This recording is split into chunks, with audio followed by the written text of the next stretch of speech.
Have you ever dreamed of starting your own business, but the thought just felt completely overwhelming? Yeah, like you needed this massive investment just to get off the ground. Exactly. And that feeling stops so many people. It really does. But it's a perception that, well, our sources today really challenge. It's kind of outdated thinking, actually. It's exactly what we're here to unpack. In this deep dive, we're cutting through all that noise, trying to deliver the most important, actionable insights for launching a successful venture. Even with little to no capital. Right. Think of it as your shortcut to being, really well informed, packed with surprising facts and practical advice. Our source material for this comes from a really insightful conversation with Sahil Goyal. He's the MD and CEO of ShipRocket. Ah, ShipRocket, one of India's biggest e-commerce enablers, right? Exactly. So he's got this unique vantage point on the whole market. Okay, so what can you expect today? We're going to dive deep into the massive opportunities exploding in the Indian market right now. Yeah, uncover some incredibly specific and niche ideas you might never have thought of. And then break down a practical step-by-step business plan, from getting your product idea sorted all the way to securing funding. Get ready for some serious aha moments, hopefully. Could really change your perspective on starting a business. Okay, let's get into it then. So when we talk about the sheer scale of e-commerce in India, what numbers really jump out at you about ShipRocket's impact? Well, okay, first off, they're the fourth largest e-commerce company in India. That's pretty big already. Fourth largest one. Yeah.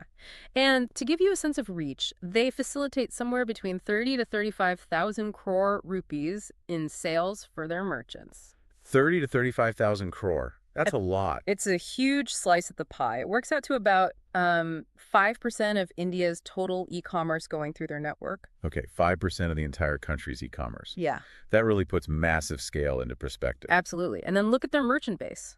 They serve 1.5 lakh, that's 150,000 paying merchants. 150,000 businesses relying on them. And they've delivered to over 100 million consumers. But what's really fascinating is how these figures, tie into the bigger macroeconomic picture for India. Right. Tell us more about that macro picture. It sounds like it's setting the stage for something huge. It really is. So India's per capita income right now is around $2,500. Okay. Projections suggest this could double, maybe to $4,000, $5,000 by 2030. Double in just, 6 years? Yeah. And what's crucial here is that this isn't just, another number. It's seen as a critical inflection point for consumer spending. An inflection point. How so? Well, it's very similar to what China went through at that same income level. People start spending more on discretionary stuff, more premium goods. Their habits change. So it's not just gradual growth. It's like unlocking a new level of consumerism. Exactly. And it gets even bigger further out. By 2040, India's per capita income might hit $15,000. Which is where China is roughly today. Pretty much. So that indicates this immense, almost hard to imagine growth potential still to come. And then there's what Sahil Goyal calls the population scale problem, or maybe opportunity is a better word. Okay, what's that?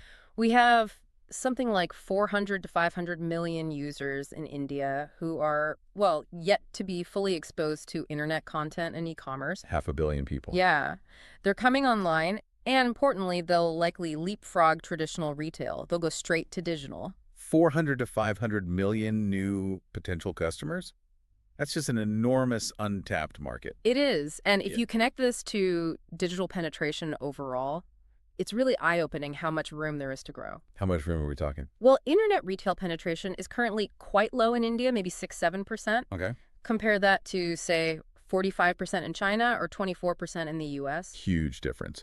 So India is poised to just skip a step. That's the prediction. Leapfrog traditional offline organized retail, go straight to online. Things like micropayments, UPI, they're crucial enablers for this. Right, making small transactions easy. Exactly. It started with things like content, astrology services even, and now it's rapidly expanding into physical goods. Makes buying online almost frictionless. So bringing it back, what does this all mean for you, the listener? Yeah, this isn't just about big numbers and abstract economics. Right. It means unprecedented opportunities for you, the potential entrepreneur right now, to get in on the ground floor of what looks like a massive digital transformation.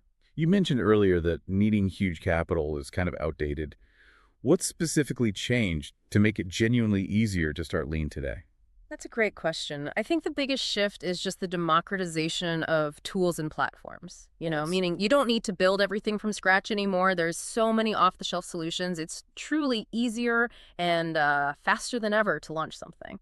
And Sahil Goyal actually put a number on it, didn't he? He did. He said you can actually start with as little as, well, zero, up to maybe 5,000 rupees. Wow, 0 to 5,000 rupees? That's Yeah. almost nothing. It makes it incredibly accessible. Top. So, if the money barrier is that low, what's the real starting point? What's the core advice for someone with an idea, but not much cash?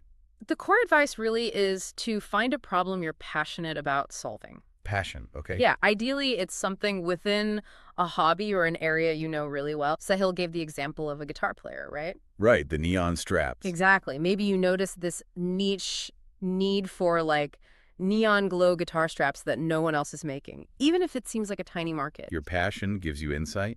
It gives you insight and it gives you the drive to solve that specific problem for that specific group. Okay, and here's where it gets really interesting for me. You can start incredibly small, test the idea, and then scale up. Paint a picture of what starting small actually looks like. Yeah, it can be really small. You can begin with very low inventory. Think like maybe 3 SKUs, 3 distinct products. 3 products, okay. Maybe 5 variations total and a minimum order quantity, an MOQ of just 10 units from your supplier. 10 units. Yeah. You can actually do that. You often can, yeah. And you don't need to hire staff immediately or even build a fancy website on day one. So what do you do instead? You can leverage existing platforms, things like Shopify or even just Instagram or Facebook Marketplace to start. The whole idea is to embrace this micro business concept. Micro business. I like that. Yeah, just aim for, say, 5 orders a day initially. That 5 orders a day, that sounds doable. Almost liberating, actually. It is, and don't underestimate it. 5 orders a day, that quickly becomes 150 orders a month. Okay. And that could translate to maybe 1 lakh rupees, 100,000 rupees in sales within, say, 90 to 180 days, 3 to 6 months. Wow. So that's a real revenue-generating business started with very little upfront. Exactly. And Sahil really stressed the passion point again here. Don't just chase trends if your heart isn't in it. Why not? If the trend is hot. Because that passion is what fuels you when things get tough. And they will get tough. You need that deeper motivation. And he also mentioned drop shipping as an even easier entry point for some because you don't even handle the inventory then. Right. Removes another barrier. Okay, so you're ready to start small, start lean. But India's huge. Where should you actually look for these opportunities? What are the evergreen areas and maybe the more exciting emerging niches? Okay, so there are definitely some D2C categories that are just consistently strong. Evergreen, you could say. Like what? Beauty and personal care, or BPC, that's always big. Then jewelry and accessories, basically fashion, and electronic accessories. Okay, beauty, fashion accessories, electronics accessories. Yeah, those 3 alone reliably make up a huge chunk of the market, roughly like 30%, 30%, and 10% respectively, and they keep growing. So solid bets if you find a specific angle within them. Exactly. But I agree, what's really exciting are maybe the emerging niches, the early trends, the gaps people aren't seeing yet. Okay, hit me with some surprises. Well, the first one might be religion tech. Religion tech? Yeah. Seriously, how is that booming digitally? It's fascinating, isn't it? The source mentioned examples like AstroTalk, astrology platforms, and also services for performing pujas at home remotely. Wow, okay. And get this, one founder is apparently selling 1 crore, that's 10 million rupees worth of Rudrak's beads every month. 10 million rupees in beads. Monthly. Monthly. The secret sauce seems to be that it taps into this deep, persistent need people have. It's global, and it's almost recession-proof. People often turn to faith or spirituality more in uncertain times. That's actually quite profound when you think about it. Unexpected, but it makes sense. Any other surprising growth areas?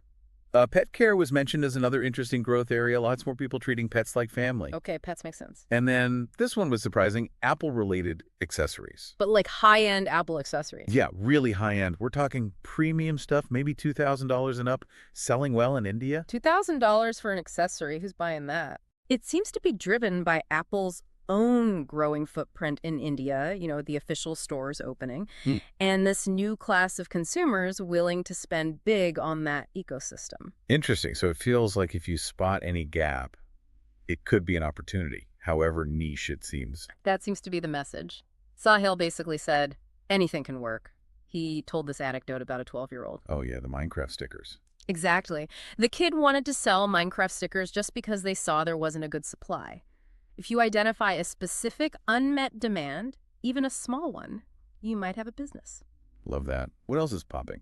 Another rapidly growing space, especially since COVID, is nutraceuticals. Nutraceuticals. Oh. So like health foods and supplements. Basically, yeah. Food components offering health benefits, focusing on overall wellness. We're seeing specific things like different types of mushrooms Not sure. being put into coffee or pills or gummies for various health benefits.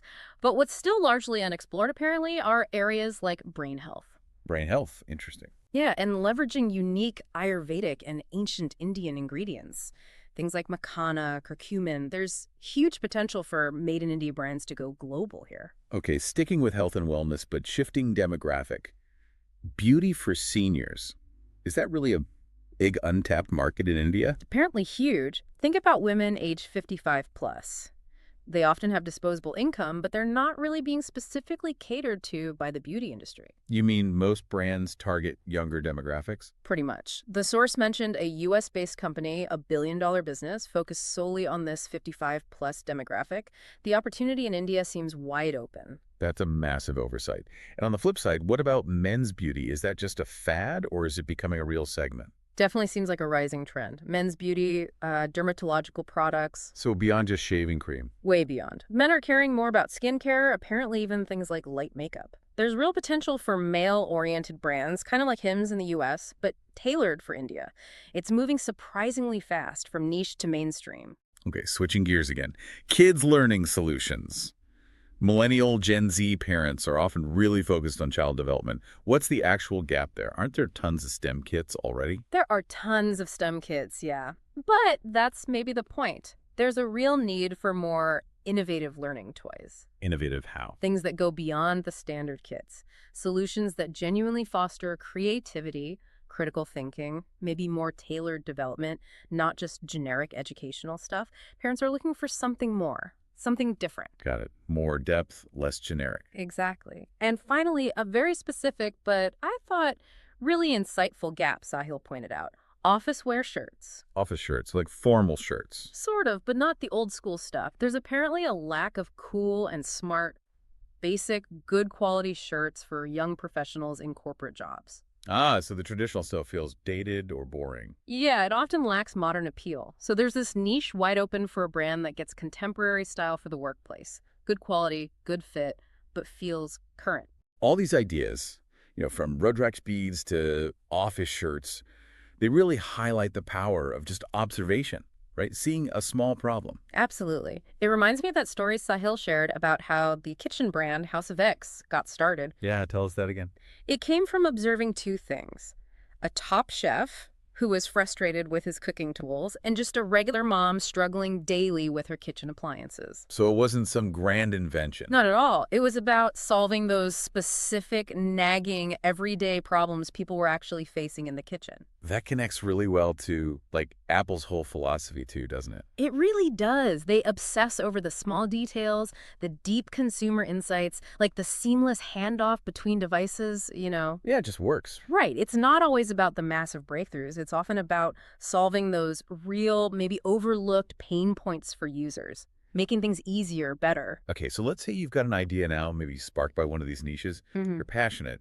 How do you actually build the business? What's the playbook? Right. Sahil laid out a pretty clear sort of 4-step entrepreneur's playbook. Step 1 is product research and niche identification. Okay, refining the idea. Exactly.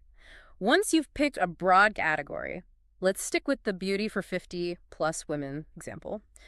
Your next move is research. Look at existing competitors, not just in India, but worldwide. What are you looking for? What's their vision? What are their taglines? What problems did they face when they started? You learn from their journey, their successes, their mistakes. Smart. And crucially, who do you need to talk to at this stage? You absolutely need to talk to your target customers. Real people. Real people, friends, family, maybe even strangers in that demographic. Remember the Estee Lauder story? She was obsessed with making people beautiful and talked to everyone about their skin. Right, direct feedback. Direct feedback is gold. And specifically for beauty, you probably need some kind of science element in your formulations. People want proof it works. Okay, and practically. Getting the product made. Start small. Small batches, low MOQs. And a great hack, Sahil mentioned. Look at the labels of brands you already like. Why? To see who manufactures them. Then you can approach those manufacturers directly. Many are actually quite open to working with new, smaller brands. It's a brilliant shortcut. Okay, step 1, research. Talk to customers. Find a manufacturer. What's step 2? Step 2 is your go-to-market plan, your GTM. And the advice here was pretty strong. Start direct-to-consumer, DTC. Not marketplaces like Amazon or Flipkart first. Not first, ideally. Yeah. Apparently 75–80% of merchants start D2C because it lets you learn directly from your customers, build that relationship. Okay. You can add marketplaces later, sure.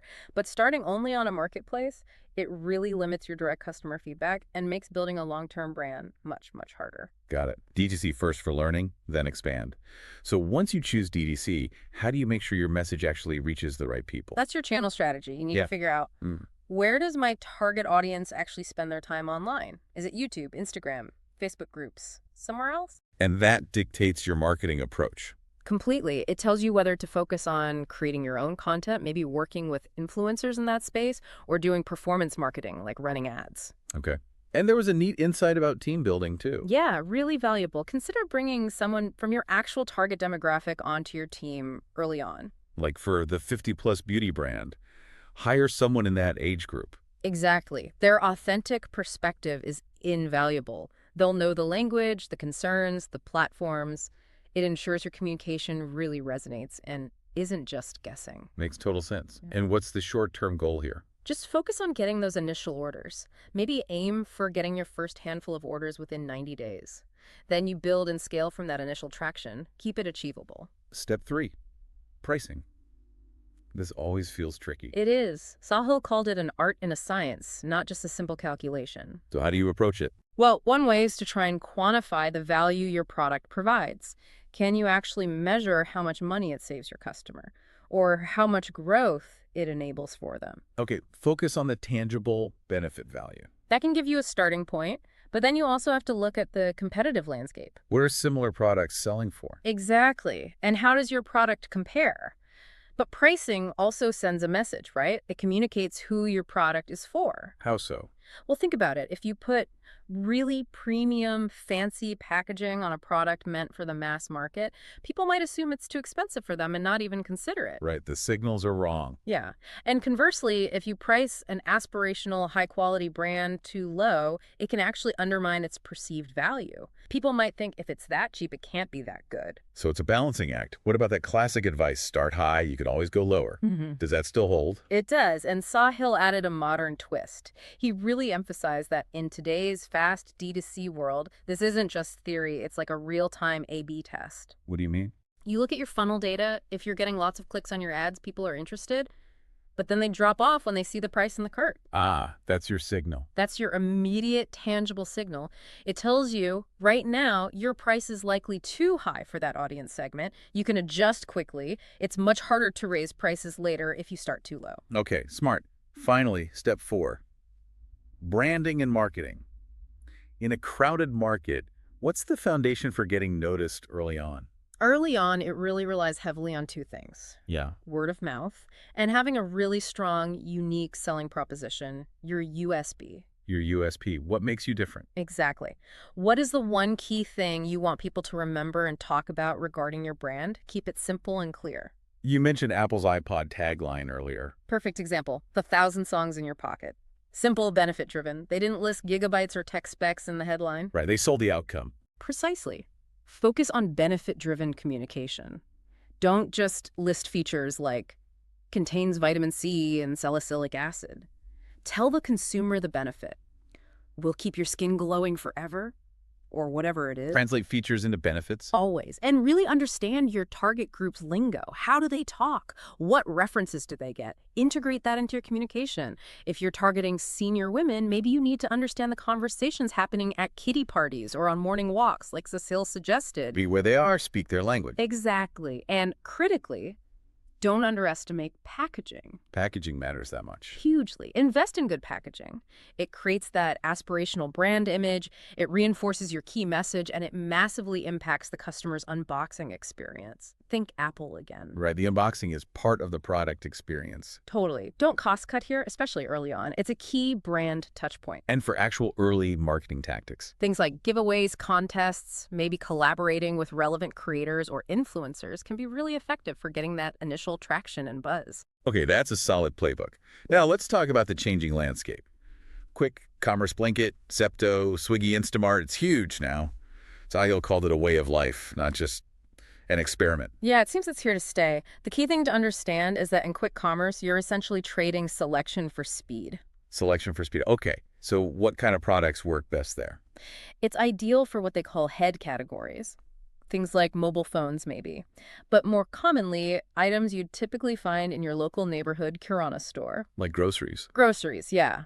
Packaged food, stationery, basic electricals like a light switch maybe, some home utensils, things you often realize you need right now. The oops, I ran out of milk stuff. Exactly. Things needed immediately, within minutes. So what doesn't work well on quick commerce? It's generally less suitable for what are called high-width categories. Think apparel, jewelry, footwear. Things where you want lots of options. Exactly, where extensive selection is crucial. For those kinds of purchases, consumers will likely still go back to traditional e-commerce sites like Myntra or Agio, or even physical stores, because they want to browse a wide variety before choosing. So the takeaway for you, the entrepreneur, Is to really think about your product. Does it fit an immediate need? Or is wide selection the main draw? That helps you figure out if quick commerce is even the right channel for you to explore. makes sense. Now let's say your D2C brand is growing, things are looking good. You might start thinking about funding.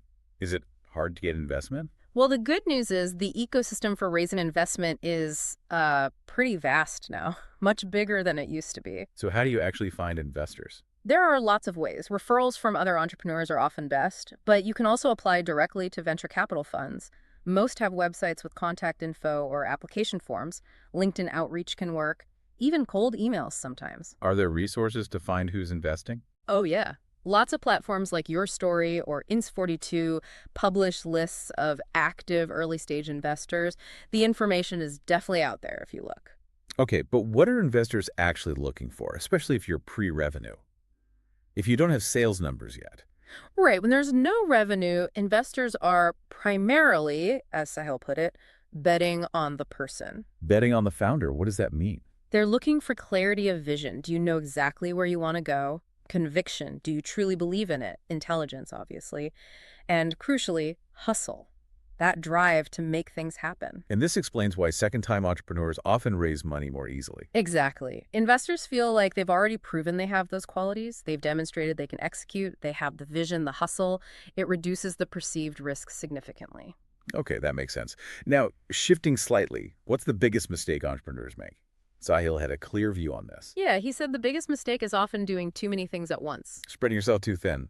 Totally. Entrepreneurs are often idea people, right? Which is great. It's a strength, but it can become their downfall if they don't know when to switch gears. Switch gears from what to what? From that constant ideation and dreaming phase to the head down, execute, deliver mode. You get excited by the next shiny object instead of finishing what you started. Is there a clear sign when you need to make that shift? It feels like a fuzzy line. There's no exact formula, no. But Sahil suggested frustration is a good indicator.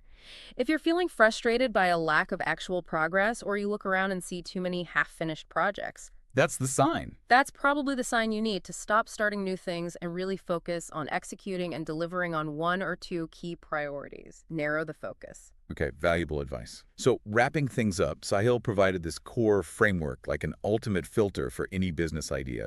3 critical questions. Walk us through them. Okay, number 1, who is your customer? And you need to define them precisely, like really intimately know who you're serving. Know your customer. Got it. Yeah. Number 2. Number 2, what problem are you solving for them?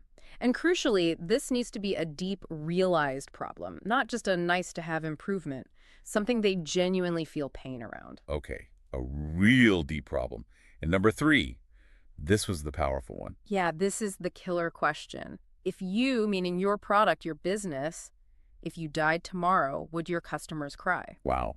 Would they cry? It's provocative, right? Mm. But it gets to the heart of essentiality. Are you truly essential to their lives, or are you easily replaceable? So you're aiming to be indispensable, at least to some segment. Exactly.